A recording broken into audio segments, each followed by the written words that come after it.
ঝর্ণাটা ছোটোখাটো হলেও কিন্তু দেখতে অনেক সুন্দর লাগছে। আমার তো বেশ ভালোই লাগছে, কারণ খোলামেলা পরিবেশ আমার সবচেয়ে বেশি পছন্দ।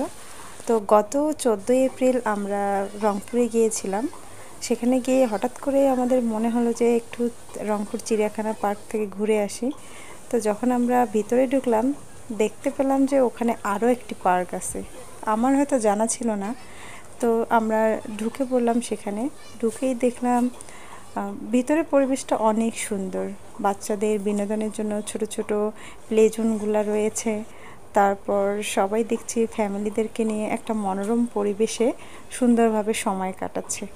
দেখে অনেক ভালো লাগলো। আপনারাও চাইলে এখানে ঘুরে আসতে পারেন। এরকম একটা পরিবেশে দেখা যায় বেশিরভাগ সময়ে আমরা অনেকগুলো পার্কে যখন যাই, এরকম ভালো একটা পরিবেশ থাকে না। কিন্তু এই পার্কে ঢুকে আমার খুব ভালো লেগেছে।